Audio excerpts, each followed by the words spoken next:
SIT സംഘം തിരുവനന്തപുരത്തേക്ക് തിരിച്ചിട്ടുണ്ട്.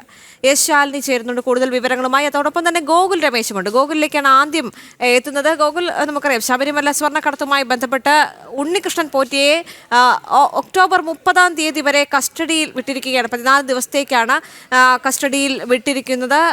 വളരെ പ്രധാനപ്പെട്ട കാര്യങ്ങൾ എന്താണ്? കാരണം കോടതി പരിസരത്ത് വെച്ച് തന്നെ ചില ഭീഷണി ഉയർത്തുന്ന സാഹചര്യം കൂടി പോറ്റിയുടെ ഭാഗത്ത് നിന്നും ഉണ്ടായല്ലോ. തന്നെ കുടുക്കിയതാണെന്നും കുടുക്കിയവരെ എല്ലാം നിയമത്തിന് മുന്നിൽ കൊണ്ടുവരുമെന്നൊരു വെല്ലുവിളി കൂടി നടത്തിയിരിക്കുകയാണ്.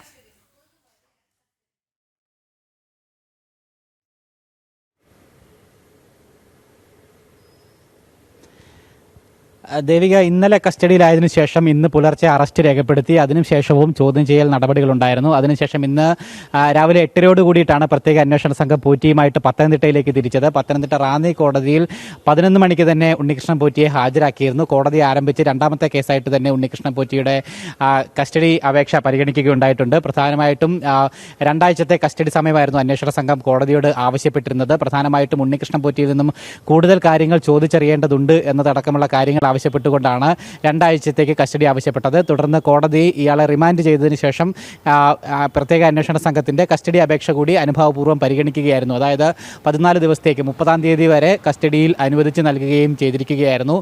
പ്രധാനമായിട്ടും അതിനുശേഷം ഈ ഉണ്ണികൃഷ്ണൻ പോറ്റി കോടതി വളപ്പിലേക്ക് പുറത്തിറങ്ങിയ വേളയിലാണ് ഇത്തരത്തിൽ ഒരു ചെരുപ്പേർ പോറ്റിക്ക് നേരെ ഉണ്ടായത്. അവിടെ കൂടിയിരുന്ന അയ്യപ്പ വിശ്വാസികളായിട്ടുള്ള ആളുകളുടെ ഭാഗത്തു നിന്നുമാണ് ആ നിലയ്ക്കൊരു പ്രതിഷേധം ഉണ്ണികൃഷ്ണൻ പോറ്റിക്ക് നേരെ ഉണ്ടായത്. എന്തായാലും വലിയ സുരക്ഷാ ക്രമീകരണം ഉണ്ടായിരുന്നെങ്കിൽ പോലും ഇത്തരത്തിലുള്ള പ്രതിഷേധങ്ങൾ കൂടി ആ വേളയിലുണ്ടായി.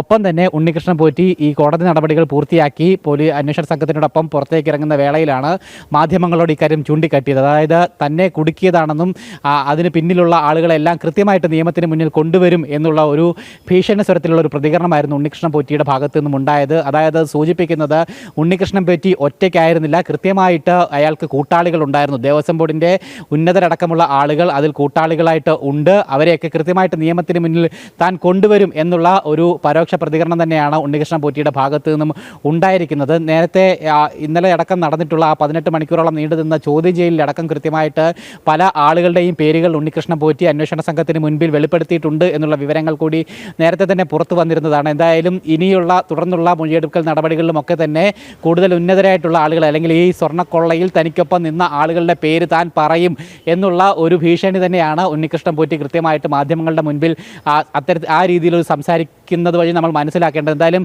കൂടുതൽ ആളുകളിലേക്ക് കൂടി ഉണ്ണികൃഷ്ണൻ പോറ്റി ഈ തൻ്റെ കുറ്റം അത് അവരിലേക്ക് കൂടി നൽകുന്നു, അല്ലെങ്കിൽ അത് തന്നോടൊപ്പം ഉണ്ടായിരുന്ന ആളുകളെ കൂടി അന്വേഷണ സംഘത്തിന് മുന്നിൽ വെളിപ്പെടുത്താനായിട്ട് ഒരുങ്ങുന്നു എന്ന രീതിയിൽ നമുക്കിതിനെ വ്യാഖ്യാനിക്കാനായിട്ട് സാധിക്കും. എന്തായാലും ഉണ്ണികൃഷ്ണൻ പോറ്റിയുടെ കോടതി നടപടികൾ പൂർത്തീകരിച്ച് അയാളെ അതിനുശേഷം കോടതിയിൽ നിന്നും നേരെ പത്തനംതിട്ട ക്യാമ്പ് ഓഫീസിലേക്കാണ് കൊണ്ടുവന്നത്. അവിടെ ഭക്ഷണത്തിന് ശേഷം ഇപ്പോൾ തിരുവനന്തപുരത്തേക്ക് കൊണ്ടുപോയിരിക്കുകയാണ്.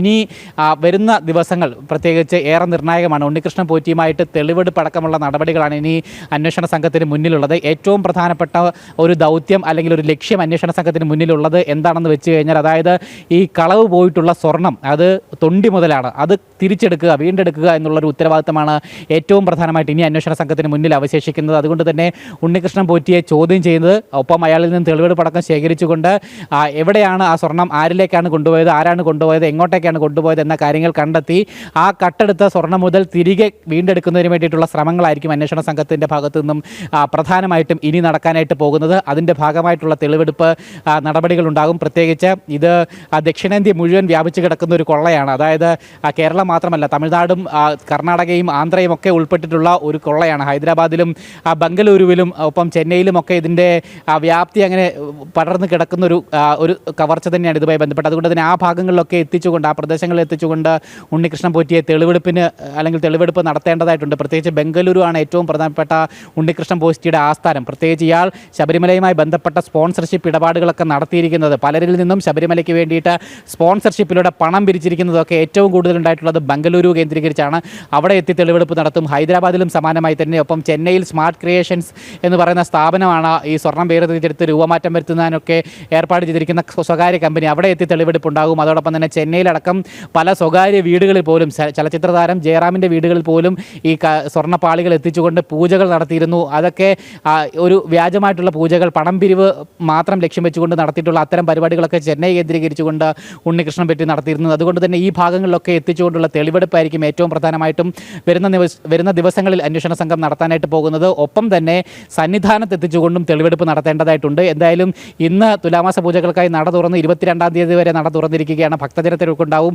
22-ന് രാഷ്ട്രപതിയുടെ സന്ദർശനം ശബരിമലയിലുണ്ട്. അതുകൊണ്ട് തന്നെ 22-ന് ശേഷമായിരിക്കും സന്നിധാനത്ത് എത്തിച്ചുകൊണ്ടുള്ള തെളിവെടുപ്പ് നടപടികൾ ഉണ്ടാകുക എന്നാണ് നമുക്ക് മനസ്സിലാക്കുവാനായിട്ട് സാധിക്കുന്നത്. അതിന് മുന്നോടിയായിട്ട് മറ്റ് ഭാഗങ്ങൾ, ഈ ഹൈദരാബാദ്, ബംഗളൂരു, ചെന്നൈ പോലെയുള്ള സ്ഥലങ്ങളിൽ എത്തിച്ചുകൊണ്ടുള്ള തെളിവെടുപ്പ് നടപടികളായിരിക്കും ഇനി നടക്കുന്നുണ്ടാവുക. അതോടൊപ്പം തന്നെ ഉണ്ണികൃഷ്ണൻ പോറ്റിയുടെ മൊഴിയിൽ നിന്ന് കിട്ടിയിട്ടുള്ള പേരുകൾ, ഒപ്പം അന്വേഷണ സംഘം പ്രതി ചേർത്തിട്ടുള്ള മറ്റ് ആളുകൾ, ഇവരെയൊക്കെ അന്വേഷണ സംഘം അന്വേഷണ പരിധിയിലേക്ക് പ്രധാനമായിട്ടും ഇനി കൊണ്ടുവരേണ്ടിയിരിക്കുന്നു. പ്രത്യേകിച്ച് കൽപേഷ് പോലെയുള്ള പേരുകളൊക്കെ വീട് കിട്ടിയിട്ടുണ്ട്. ആ പേരുകളിലൊക്കെ കൃത്യമായിട്ട് അന്വേഷണം നടത്തി.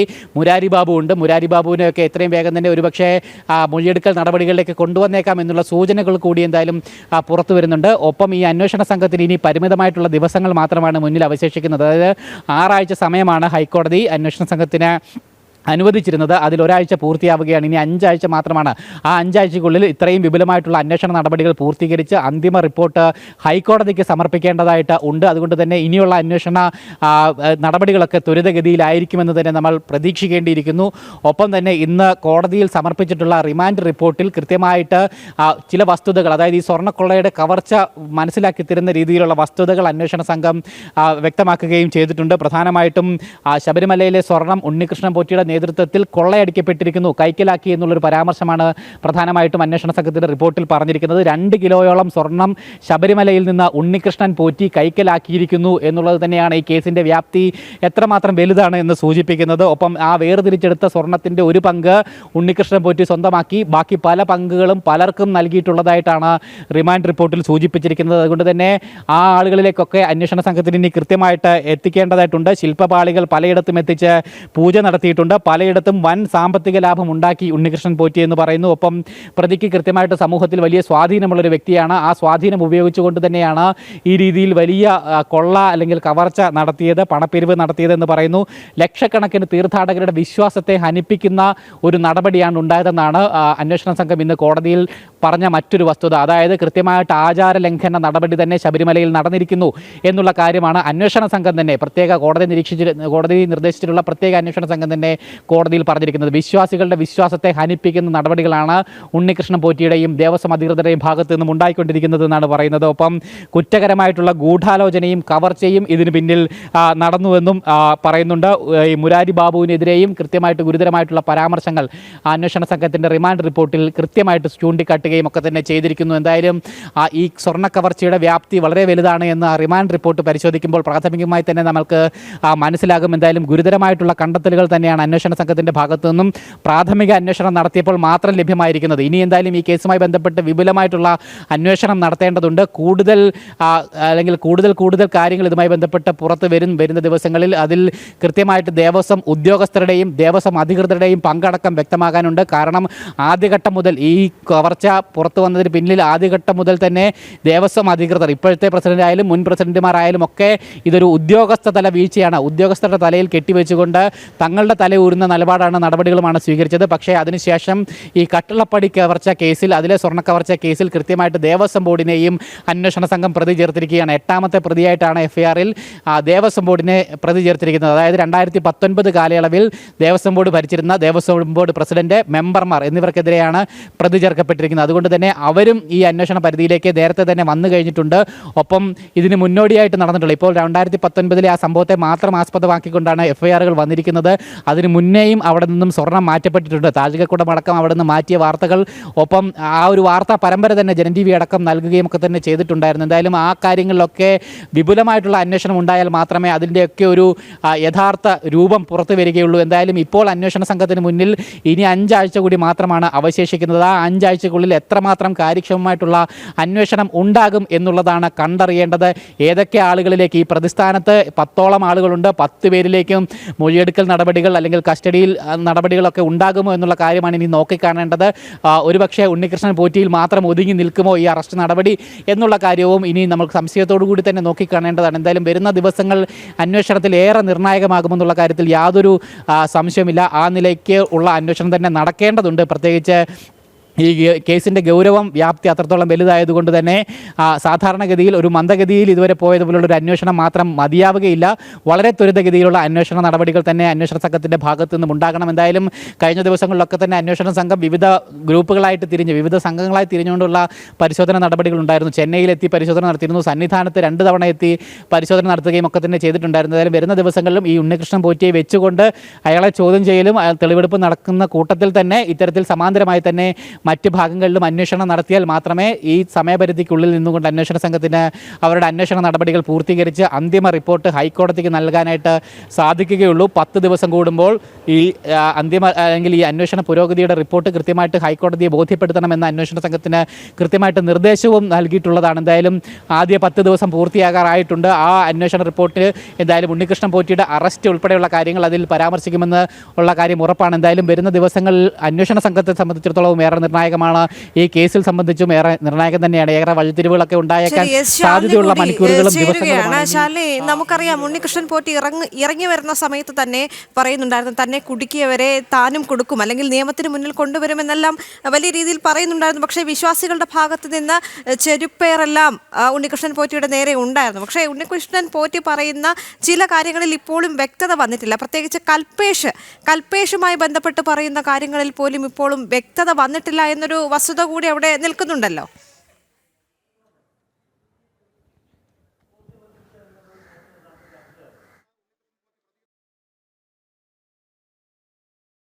ഒരാളാണ് എന്ന് മാത്രമാണ് നിലവിൽ അന്വേഷണ സംഘത്തിനും ലഭ്യമായിട്ടുള്ള വിവരം. ഇതുമായി ബന്ധപ്പെട്ട അന്വേഷണ സംഘം പ്രത്യേകമായ അന്വേഷണം നടത്തുകയാണ്.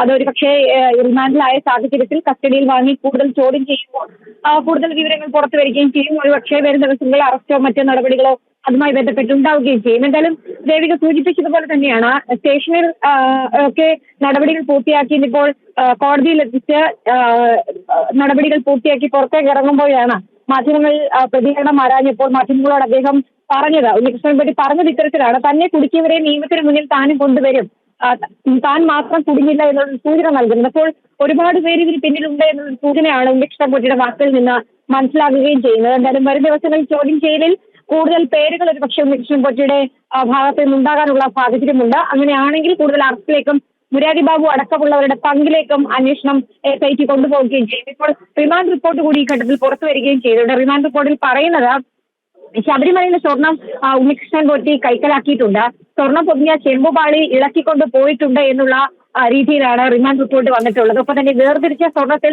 ഒരു പങ്ക് ഉണ്ണികൃഷ്ണൻ പോറ്റി ഉൾപ്പെടെ നിരവധി പേർ കൈപ്പറ്റിയിട്ടുണ്ട് എന്നുള്ളതാണ്. ശില്പപാളികൾ പലയിടത്തും എത്തിച്ച് പൂജ ചെയ്തു. അതിപ്പോൾ പുറത്തു വന്നിരിക്കുന്നത് ദൃശ്യങ്ങളും ഫോട്ടോകളും അടക്കം നടൻ ജയറാമിന്റെ വീട്ടിൽ മാത്രം, ചെന്നൈയിലെ വീട്ടിൽ മാത്രം എത്തിച്ച രേഖകളാണ് പുറത്തു വന്നിട്ടുള്ളത്. പക്ഷെ അത് മാത്രമല്ല, അതിന് അപ്പുറത്ത് പലയിടങ്ങളിലും എത്തിച്ച് സാമ്പത്തിക ലാഭം ഉണ്ടാക്കിയിട്ടുണ്ട് ഉണ്ണികൃഷ്ണൻ പോറ്റി എന്നുള്ളതാണ്. അതിന് ആരൊക്കെ പിന്നിൽ നിന്നു എന്നുള്ളതും വരും ദിവസങ്ങളിൽ മാത്രമേ നമുക്ക് കണ്ടറിയാൻ സാധിക്കുള്ളൂ. ഒപ്പം തന്നെ പ്രതിക്ക് സമൂഹത്തിൽ സ്വാധീനമുണ്ട്, ലക്ഷക്കണക്കിന് തീർത്ഥാടകരുടെ വിശ്വാസമടക്കം ഉണ്ണികൃഷ്ണൻ പോറ്റി ഹനിച്ചു എന്നുള്ളതാണ് റിമാൻഡ് റിപ്പോർട്ട് ചൂണ്ടിക്കാട്ടുന്നത്.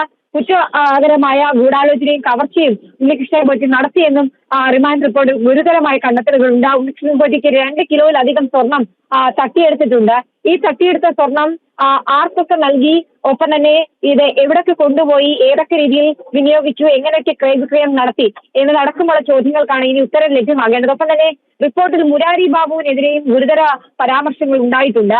ആ സാഹചര്യത്തിൽ ഒരു പക്ഷേ വരും ദിവസങ്ങളിൽ പ്രതിപട്ടികയിൽ ചേർത്തുകൊണ്ട് മുരാരി ബാബുവിന്റെ അറസ്റ്റ് അടക്കമുള്ള നടപടികൾ ഇനി ഉണ്ടാകാനുള്ള സാധ്യതകളുമാണ് കാണുന്നത്. എന്തായാലും ദേവസ്വം ബോർഡ് ഒരു മുഖരക്ഷിക്കൽ നടപടിയുടെ ഭാഗമായി മുരാരി ബാബുവിനെ സസ്പെൻഡ് ചെയ്ത് മാറ്റി നിർത്തിയിരിക്കുകയാണ്.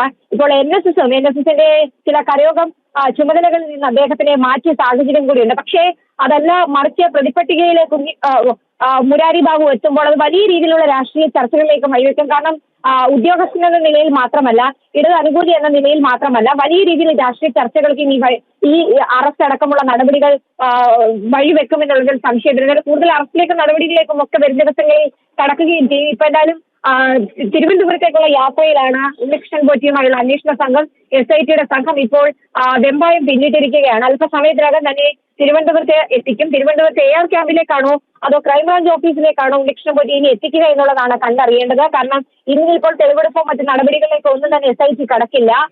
നാളെ ആയിരിക്കും ഇതുമായി ബന്ധപ്പെട്ട നടപടികളിലേക്ക് കടക്കുക. 14 ദിവസത്തേക്ക് റിമാൻഡ്, 13 ദിവസത്തേക്ക് കസ്റ്റഡിയിൽ ഉണ്ണികൃഷ്ണൻ പോറ്റിയെ കിട്ടിയ സാഹചര്യത്തിൽ കൂടുതൽ ചോദ്യം ചെയ്യലുകളും പല കാര്യങ്ങളിലും മൊഴികളിലെ വ്യത്യാസങ്ങളൊക്കെ ഉണ്ട്. അതൊക്കെ വ്യക്തത വരുത്തുക. ഒപ്പം തന്നെ തെളിവ് പരമാവധി ശേഖരിച്ചുകൊണ്ടും മറ്റ് തെളിവെടുപ്പ് അടക്കമുള്ള നടപടികളിലേക്ക് കടക്കാനാണ് SIT ആലോചിക്കുന്നത്.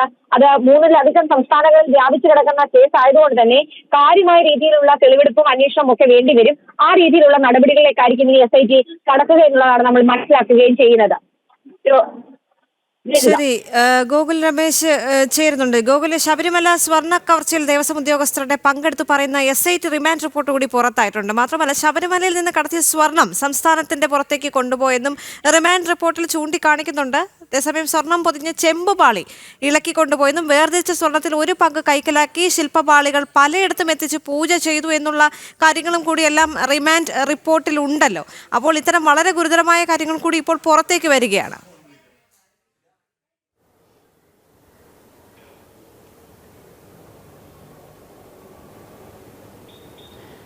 ദേവിക, തീർച്ചയായിട്ടും വളരെ ഗുരുതരമായിട്ടുള്ള പരാമർശങ്ങൾ തന്നെയാണ് ഈ SIT ടീമിൻ്റെ റിമാൻഡ് റിപ്പോർട്ടിൽ നമ്മൾ നോക്കുമ്പോൾ മനസ്സിലാക്കുവാനായിട്ട് സാധിക്കുന്നത്. കാരണം ആ കേസിൻ്റെ വ്യാപ്തി അത്രത്തോളം ഉണ്ട് എന്ന് ആ റിമാൻഡ് റിപ്പോർട്ട് പരിശോധിക്കുമ്പോൾ തന്നെ നമുക്ക് മനസ്സിലാക്കാം. കാരണം നടന്നിട്ടുള്ളത് ഒരു ചെറിയ മോഷണ ശ്രമമല്ല, അല്ലെങ്കിൽ മോഷണ കേസല്ല, വലിയ കവർച്ച തന്നെയാണ് നടന്നിരിക്കുന്നത്. പ്രത്യേകിച്ച് ഉണ്ണികൃഷ്ണൻ പോറ്റി മാത്രം ശബരിമലയിൽ നിന്ന് 2 കിലോയോളം സ്വർണം കടത്തി എന്നുള്ളതാണ് അന്വേഷണ സംഘത്തിൻ്റെ പ്രാഥമിക അന്വേഷണത്തിൽ കണ്ടെത്തിയിരിക്കുന്നത്. 2 കിലോ എന്ന് പറഞ്ഞാൽ ചെറിയ തൂക്കമല്ല. 2 കിലോ സ്വർണം കടത്തുക എന്ന് പറഞ്ഞാൽ അത് വളരെ ഗുരുതരമായിട്ടുള്ള കുറ്റകൃത്യം തന്നെയാണ്. അതുകൂടാതെ തന്നെ പലരും അതിൻ്റെ പങ്ക് പറ്റിയിട്ടുണ്ട്. പലർക്കും ഈ അവിടുന്ന് കടത്തിയിട്ടുള്ള സ്വർണം, വേർതിരിച്ചെടുത്തിട്ടുള്ള സ്വർണത്തിൻ്റെ പങ്ക് പലർക്കായിട്ട് വീതിച്ച് നൽകിയിട്ടുണ്ട് ഉണ്ണികൃഷ്ണൻ പോറ്റി എന്ന് പറയുന്നു. സംസ്ഥാനത്തിൻ്റെ പുറത്തേക്കടക്കം അത് കൊണ്ടുപോയി ശരിയല്ലാത്ത കാര്യങ്ങൾക്കായിട്ട് ഉപയോഗിച്ചിട്ടുണ്ട്. പലയിടത്തും വൻ സാമ്പത്തിക ലാഭം ലക്ഷ്യം വെച്ചുകൊണ്ട് പല പ്രവർത്തനങ്ങളും ഇയാൾ ശബരിമലയിലെ വസ്തുക്കൾ ഉപയോഗിച്ചുകൊണ്ട് നടത്തി എന്ന കാര്യങ്ങളൊക്കെയാണ് അന്വേഷണ സംഘത്തിൻ്റെ റിപ്പോർട്ടിൽ പറഞ്ഞിരിക്കുന്നത്. കുറ്റകരമായിട്ടുള്ള ഗൂഢാലോചനയും കവർച്ചയുമാണ് നടന്നിരിക്കുന്നത്. ഗൂഢാലോചനയാണ്, ഒരു വ്യക്തി ഒറ്റയ്ക്ക് നടത്തിയിട്ടുള്ള ശ്രമമല്ല, കൂട്ടമായിട്ട് ഗൂഢാലോചനയുടെ ഭാഗമായിട്ട് തന്നെ നടന്നിട്ടുള്ള കവർച്ച തന്നെയാണ് ശബരിമലയിൽ ഉണ്ടായിരിക്കുന്നത് എന്നുള്ളതാണ് ഏറ്റവും പ്രധാനമായിട്ട് ഈ അന്വേഷണ സംഘം പറയുന്നത്. പ്രത്യേകിച്ച് അതിൽ ഈ ദേവസ്വം ഉദ്യോഗസ്ഥരുടെ അടക്കം പങ്ക് ഇതിനോടകം തന്നെ പുറത്തു വന്നിട്ടുള്ളതാണ്. അതിൻ്റെ അടിസ്ഥാനത്തിൽ തന്നെയാണ് അവരെ പ്രതി ചേർത്തുകൊണ്ട് 2 FIRകൾ അന്വേഷണ സംഘം ഇട്ടിരിക്കുന്നത്. പ്രധാനമായിട്ടും ശബരിമലയിലെ ദ്വാരപാലക ശില്പത്തിലെ സ്വർണ്ണപ്പാളികൾ കവർച്ച ചെയ്ത സംഭവം, അതോടൊപ്പം തന്നെ കട്ടിളപ്പടിയിലെ സ്വർണ്ണപ്പാളികൾ കവർച്ച ചെയ്ത സംഭവവുമായി ബന്ധപ്പെട്ട് 2 FIRകളാണ് പ്രത്യേക അന്വേഷണ സംഘം ഈ കേസുമായി ബന്ധപ്പെട്ടിട്ടിരിക്കുന്നത്. 2 FIRകളിലും 10 പ്രതികളെ വീതമാണ് നിലവിൽ ഈ കേസിൽ ഉൾപ്പെടുത്തിയിരിക്കുന്നത് അന്വേഷണ സംഘം. 2 FIRകളുടെ അടിസ്ഥാനത്തിലും അല്ലെങ്കിൽ അതുമായി ബന്ധപ്പെട്ട പ്രതിസ്ഥാനത്ത് നിൽക്കുന്നതിൽ ഒന്നാം പ്രതി എന്ന് പറയുന്നത് ഈ ഉണ്ണികൃഷ്ണൻ പോറ്റി തന്നെയാണ്. മുരാരി ബാബു ഉണ്ട്. ഒപ്പം ദേവസ്വത്തിൻ്റെ മറ്റ് ഉദ്യോഗസ്ഥർ, പ്രധാനപ്പെട്ട ഉദ്യോഗസ്ഥർ ആ പ്രതിപട്ടികയിൽ ഉൾപ്പെടുന്നുണ്ട്. ഒപ്പം ദേവസ്വം ബോർഡിൻ്റെ അധികാരികൾ, 2019 ദേവസ്വം ബോർഡ് പ്രസിഡന്റും ദേവസ്വം ബോർഡ് മെമ്പർമാരും അതിൽ പ്രതികളായിട്ട് വരുന്നുണ്ട്. എന്തായാലും ഇവരൊക്കെ കൂടി ചേർന്നുകൊണ്ടുള്ള ഒരു സംഘടിത കൊള്ളയായിരുന്നു ശബരിമലയിൽ നടന്നിരുന്നത് എന്നുള്ളത് അന്വേഷണ സംഘം തന്നെ വ്യക്തമാക്കുകയാണ്. ഒരു ഓർഗനൈസ്ഡ് ലൂട്ടിംഗ് എന്ന് തന്നെയാണ് അതിനെ വിശേഷിപ്പിക്കാനായിട്ട് സാധിക്കുന്നത്. ഒരു സംഘടിത കൊള്ള തന്നെയാണ് അവിടെ നടന്നിരിക്കുന്നത്. എന്തായാലും ഇത് കേവലം ഒരു സമയം മാത്രം നടന്നതല്ല, പല കാലങ്ങളായിട്ട് ഇതുമായി ബന്ധപ്പെട്ട നടപടികൾ നടന്നു വന്നിരുന്നു, കവർച്ച നടന്നു വന്നിരുന്നു എന്നുള്ള വിവരങ്ങളാണ് പുറത്തു വരുന്നത്. ഇപ്പോൾ പുറത്തു വന്നത് മാത്രമല്ല, ഈ അന്വേഷണ സംഘത്തിൻ്റെ അന്വേഷണ പരിധിയിൽ വരാത്തതായിട്ടുള്ള നിരവധി സ്വർണ്ണ കവർച്ചകൾ ശബരിമലയുമായി ബന്ധപ്പെട്ട് വർഷങ്ങളായിട്ട് നടന്നു വന്നിരുന്നു. ഇതൊക്കെ തന്നെ കൃത്യമായിട്ട് പുറത്തു വരേണ്ടതുണ്ട്. അതൊക്കെ ആ ശബരിമലയെ പവിത്രമായി കണക്കാക്കുന്ന ഒരു കൂട്ടം വിശ്വാസികൾക്ക് വലിയ മനപ്രയാസം ഉണ്ടാക്കുന്നുണ്ട് എന്നുള്ള കാര്യത്തിൽ യാതൊരു സംശയവുമില്ല. പ്രത്യേകിച്ച് ശബരിമലയിൽ ഈ ഒരു രീതിയിൽ കൂടി സ്വർണ്ണ കവർച്ച നടത്തുന്നതോടുകൂടി ആചാര ലംഘനം തന്നെയാണ് അവിടെ നടന്നിരിക്കുന്നതെന്നും അന്വേഷണ സംഘം കൃത്യമായിട്ട് ചൂണ്ടിക്കാണുകയാണ്. ഈ കേസിന് അങ്ങനെ ഒരു തലം കൂടിയുണ്ട്, ആചാര ലംഘനത്തിൻ്റെ ഒരു തലം കൂടി കൈവന്നിരിക്കുകയാണ്. അല്ലെങ്കിൽ കേവലം ഒരു കവർച്ചാ കേസ് മാത്രമല്ല, അവിടുത്തെ ശബരിമലയുടെ ആചാരങ്ങളെ കൂടി ഹനിക്കുന്ന രീതിയിൽ, ഭംഗം വരുത്തുന്ന രീതിയിലുള്ള ശ്രമങ്ങളാണ് ഉണ്ണികൃഷ്ണൻ പോറ്റിയുടെയും അയാളുടെ കൂട്ടാളികളുടെയും ഭാഗത്തു നിന്നും ശബരിമലയിൽ നടന്നിരിക്കുന്നത് എന്നുള്ള എന്നുള്ളതാണ്. മാത്രമല്ല നേരത്തെ മുതൽ തന്നെ നമ്മൾ പറയുന്നതാണ്, ഈ പറയുന്ന ശബരിമലയിലെ കട്ടിളപ്പടിയും വാതിലുകളും ഒക്കെ അവിടെ നിന്ന് ഇളക്കിക്കൊണ്ടുപോയി പല സ്വകാര്യ വ്യക്തികളുടെയും വീട്ടിൽ കൊണ്ടുപോയി, വീട്ടിലെ പൂജാമുറികളിൽ കൊണ്ടുപോയി പൂജകൾ നടത്തുന്നു എന്നൊക്കെ പറഞ്ഞാൽ അത് ശബരിമലയെ, അവിടുത്തെ ആചാരങ്ങളെ, അവിടുത്തെ ആ പ്രതിഷ്ഠയുടെ സ്വഭാവത്തെയൊക്കെ ഭംഗം വരുത്തുന്ന രീതിയിലുള്ള നടപടികളാണ്. നൈഷ്ഠിക ബ്രഹ്മചാരിയായിട്ടുള്ള അയ്യപ്പൻ, ആ അയ്യപ്പൻ്റെ തിരുമുമ്പിലുള്ള വസ്തുക്കൾ അല്ലെങ്കിൽ ആ അയ്യപ്പൻ കുടികൊള്ളുന്ന ശ്രീകോവിലുള്ള വസ്തുക്കളെ ഇളക്കിയെടുത്ത് കൊണ്ടുപോയി ഓരോ സ്വകാര്യ ആൾക്കാരുടെ വീട്ടിൽ വെച്ചുകൊണ്ട് പൂജ നടത്തുക എന്നൊക്കെ പറഞ്ഞു കഴിഞ്ഞാൽ ആചാരത്തെ പോലും വലിയ രീതിയിൽ ഹനിക്കുന്ന രീതിയിലുള്ള നടപടികൾ തന്നെയാണ് ഉണ്ടായിരിക്കുന്നത്. അതിന് കൃത്യമായിട്ട് ദേവസ്വത്തിൻ്റെ ആൾക്കാർ, ദേവസ്വത്തിൻ്റെ അധികാരികളടക്കം കൂട്ടു നിൽക്കുന്നു. അവരുടെ ഒത്താശയോട് കൂടിയിട്ടാണ് ഈ പരിപാടികളൊക്കെ നടത്തുന്നത്. അതിന് കമ്മീഷൻ അടക്കം ഇവർ പറ്റുന്നു എന്ന രീതിയിലുള്ള വിവരങ്ങളൊക്കെയാണ് പുറത്തു വന്നുകൊണ്ടിരിക്കുന്നത്. അത്രമാത്രം നീചമായിട്ടുള്ളൊരു പ്രവർത്തനം തന്നെയാണ് ഈ ആൾക്കാരുടെ ഭാഗത്തു നിന്നും ഉണ്ടായിക്കൊണ്ടേയിരിക്കുന്നത്. ഹിന്ദു ഭക്തർ അല്ലെങ്കിൽ അയ്യപ്പ ഭക്തർക്ക് അത്രമാത്രം പ്രയാസമുണ്ടാക്കുന്ന നടപടികളാണ് ഉണ്ടായിക്കൊണ്ടിരിക്കുന്നത്. ഇതിനൊക്കെ ആരാണ് ചോദ്യം ചെയ്യേണ്ടത്? ചോദ്യം ചെയ്യേണ്ട ആൾക്കാർ തന്നെയാണ് ഇതിൽ പ്രതിസ്ഥാനത്ത് നിൽക്കുന്നത് എന്നുള്ളതാണ് ഏറെ ദുഃഖകരമായിട്ടുള്ളൊരു വസ്തുത, ഏറെ ഖേദകരമായിട്ടുള്ളൊരു വസ്തുത. എന്തായാലും ഇതിൽ കൃത്യമായിട്ടുള്ള അന്വേഷണം നടത്തി വസ്തുതകൾ പുറത്തു വരണമെന്നുള്ളൊരു ആവശ്യം മാത്രമാണ് ഇപ്പോൾ വിശ്വാസികളുടെ ഭാഗത്തു നിന്നും ഉണ്ടായിരിക്കുന്നത്. ഹൈക്കോടതിയും ആ ഒരു പ്രതീക്ഷയിൽ തന്നെയാണ് പ്രത്യേക അന്വേഷണ സംഘത്തെ ഈ ചുമതല ഏൽപ്പിച്ചിരിക്കുന്നത്. ദേവിക. ശരി.